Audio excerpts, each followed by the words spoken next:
Je suis malade. Ça, c'est un dispositif que j'ai inventé parce que j'en avais marre de me trimballer un paquet de mouchoirs pour moucher. Y a pas de brevet déposé, hein, vous pouvez le faire, c'est à la mode, hein, ça.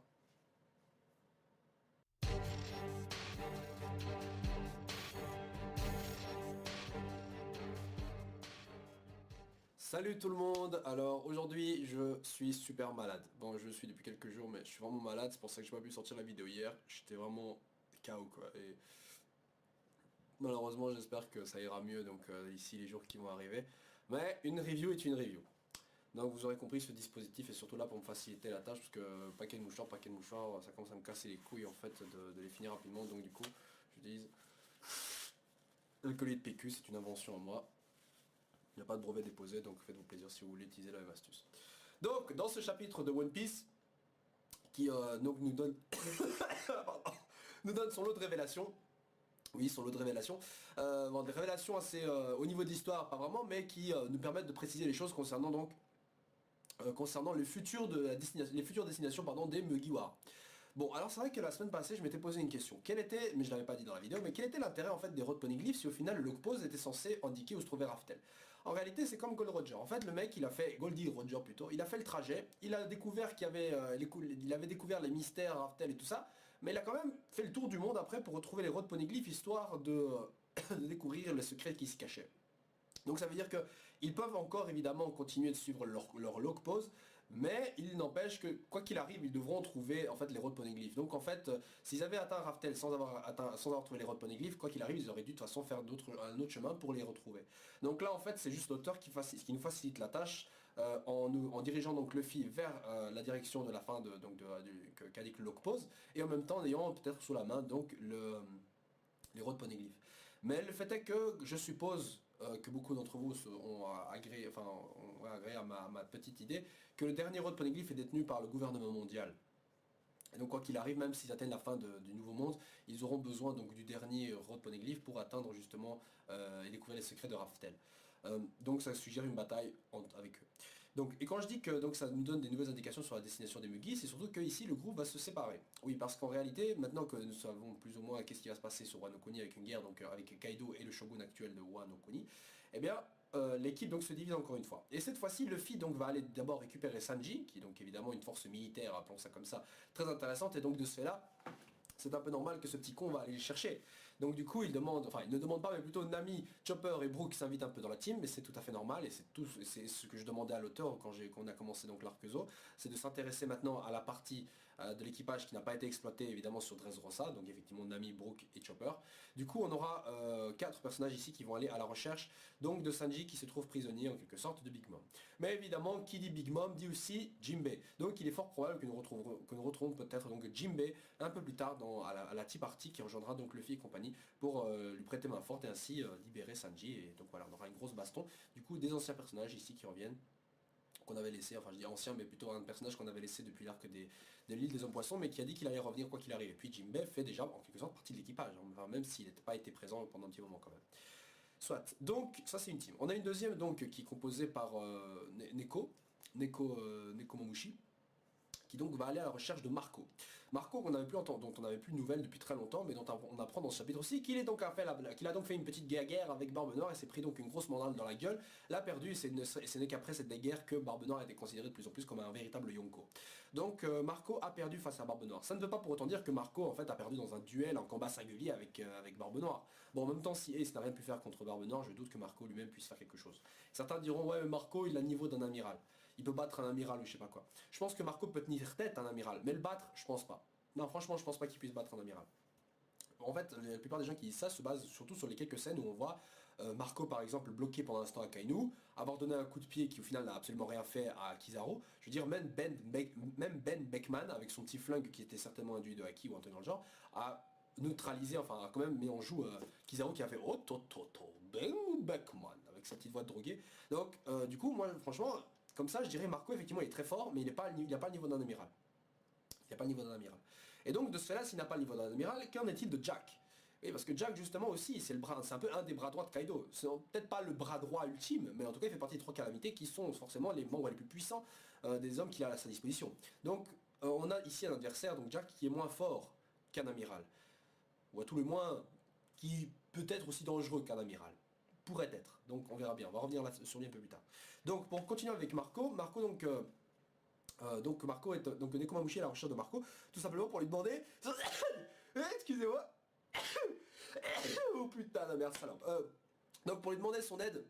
Oh j'ai la flemme de couper ça au montage, excusez-moi, mais pour lui demander son aide par rapport donc à Wano Kuni, ça peut être intéressant tout simplement parce que de base, je rappelle donc dans ce chapitre qu'on apprend que Nekomamushi et Inuarashi ont tous les deux fait partie pendant un moment de l'équipage donc de Barbe Blanche en tant qu'invité en quelque sorte avec Seigneur Oden, puis ont été recrutés par Goldie Roger.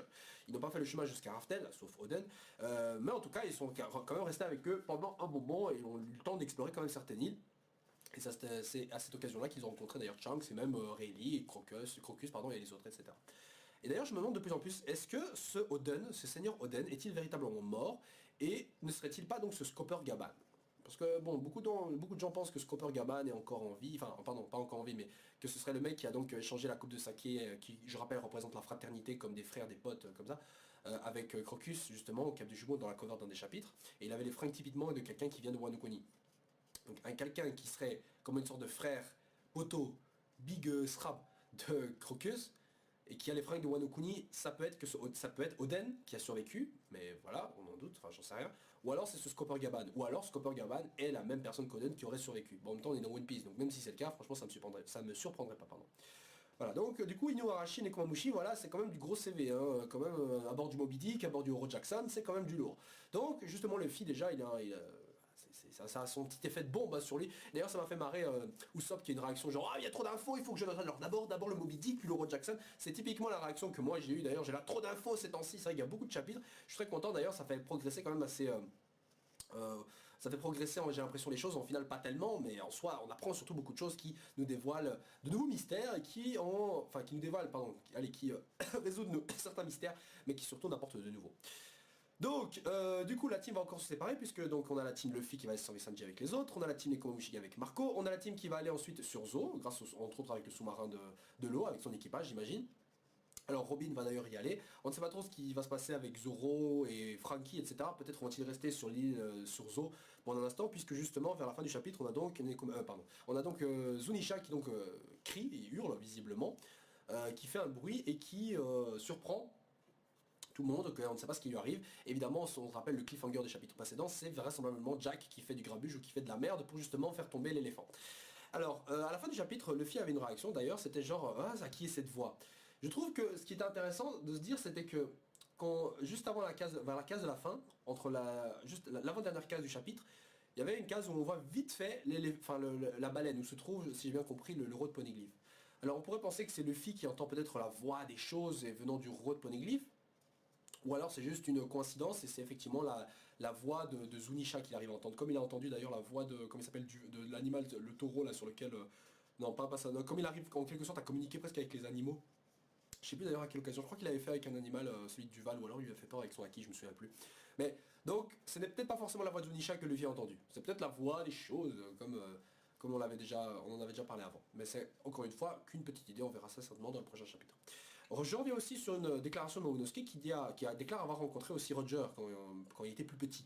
Donc quand Momonosuke était plus petit. Ce qui est évidemment impossible puisque Momonosuke de son âge, je sais plus à quel âge, mais visiblement c'est pas possible puisque je pense qu'à ce moment-là, où Nekomamushi et Inuarashi étaient sur le Oro Jackson, je sais même pas si Momonosuke était déjà né.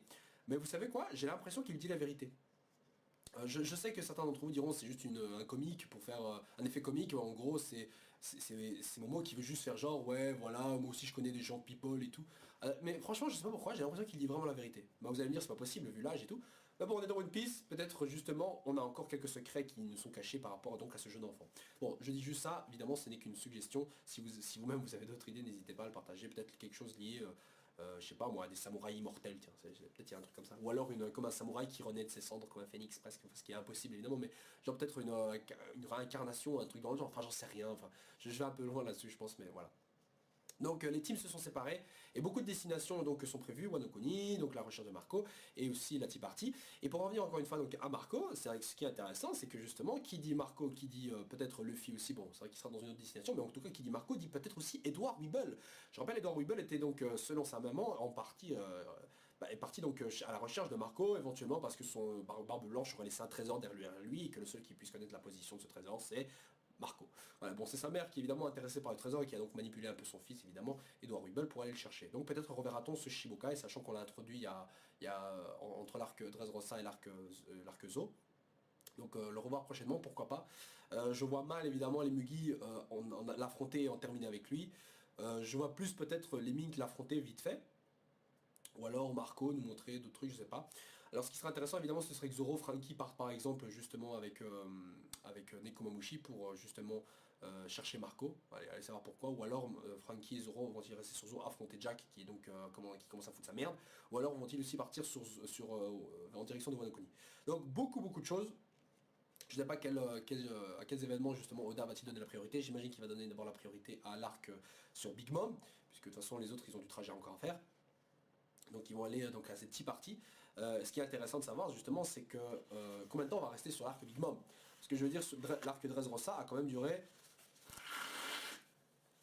L'arc Dressrosa a quand même duré un certain moment. Donc moi je trouverais ça un peu. Je veux dire ce serait un peu bête que justement il y ait moins de chapitres concernant la team Big Mom quoi. Ce serait vraiment con. Alors d'ailleurs concernant Kaido.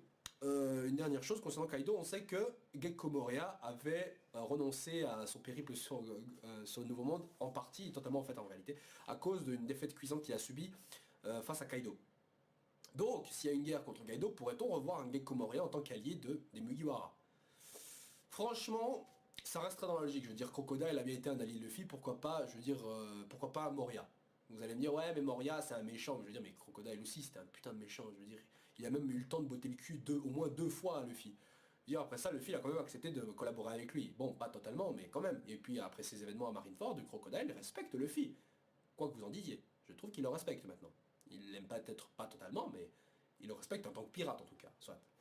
Donc voilà, je pense que j'ai fait un peu le tour de ce qui se passe évidemment là, dans ce chapitre-ci. Donc comme j'ai dit, peut-être du Edward Weeble qu'on va voir, du retour de Jinbei, peut-être du Gekko Moria quand ils seront à Wano Kuni. Et d'ailleurs Robin fait, je rappelle justement à Luffy, ouais, si tu pourrais juste enregistrer, enfin faire une copie en quelque sorte de ce qui est marqué sur le Road Poneglyph. Donc vraisemblablement on se retrouve dans une situation où les Mugi qui vont aller donc voir Big Mom vont trouver ce Road Poneglyph et vont le copier, vont le ramener. Ça m'a l'air aussi simple que ça. Kinemon d'ailleurs quitte la team pour l'instant avec Kanjuro et peut-être Raizo, mais je trouverais ça intéressant que Raizo justement aille avec Luffy puisque c'est un ninja, l'infiltration, tout ça, je veux dire ça me semble assez logique que le mec justement participe à la team. Donc peut-être va-t-il justement accompagner Luffy et compagnie, que Kanjuro accompagne, je sais pas, la team Zoro ou Robin à Wano Kuni, et Kinemon peut-être aller avec Nekomamushi ou l'inverse, je sais plus exactement où ça va se passer. Et donc on en vient au dernier élément, ça va être Jack. Donc Jack ici a commencé l'attaque sur Zonisha. Et justement, je me dis, bah s'il commence à attaquer, les Mugi vont pas rester là en arrière, surtout que, je veux dire, la cité des Mink se trouve sur Zunisha, donc si Zunisha coule, les Mink aussi. Donc, il me semble assez évident qu'une confrontation face à Jack puisse arriver. D'ailleurs, c'est marrant, mais c'est vrai que depuis le début, chaque fois qu'on voit Jack et qu'il dit qu'il va faire quelque chose, genre ouais, je vais récupérer Doflamingo, j'en ai rien à foutre, je vais attaquer le bateau, il y a quand même Fujitora et Sengoku, et il se prend une grosse star dans la gueule. Il perd, son projet tombe à l'eau.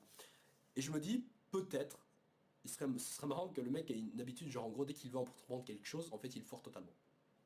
Mais ce n'est qu'une idée. Je sais pas pourquoi, mais je sens que un Jack comme lui, donc un personnage comme Jack justement qui annonce beaucoup de choses mais il est fort totalement, en tout cas en partie, je trouve ça assez drôle, surtout pour un personnage comme lui qui en impose en fait. Je veux dire même pour les mines qu'il a tenté de les réduire en poussière, enfin mais il a quand même foiré, même si c'est vrai qu'il leur a botté le cul, il a quand même foiré sa mission. Enfin soit, excusez-moi. Donc du coup le chapitre se termine là-dessus les gens, on se retrouvera donc la semaine prochaine pour le prochain chapitre de One Piece, mais si je me rappelle bien il y a une pause, oui effectivement il y a une pause et ça me fait chier, parce que j'ai envie de voir la suite. Ça me casse les couilles d'attendre, mais d'un côté moi-même qui suis une petite personne qui fait des vidéos le soir et qui me retrouve fatigué parce que je suis malade, j'imagine même pas Oda qui lui travaille et dort 1h30 tous les soirs, et le mec se plaint pas du tout, il continue son œuvre magistrale et pour ça respect. Donc du coup je ne vais pas me plaindre, je dirais repose-toi bien Oda, et sans nous des chapitres de malade, surtout qu'il a pas pris de pause depuis un petit moment et il nous a sorti que des chapitres de fou. Donc j'imagine que les chapitres qui vont sortir seront encore plus démentiels. Voilà les gens, donc on se retrouve la semaine prochaine, j'espère que moi-même j'irai bien d'ici là, j'irai mieux en fait, ouais d'ici là.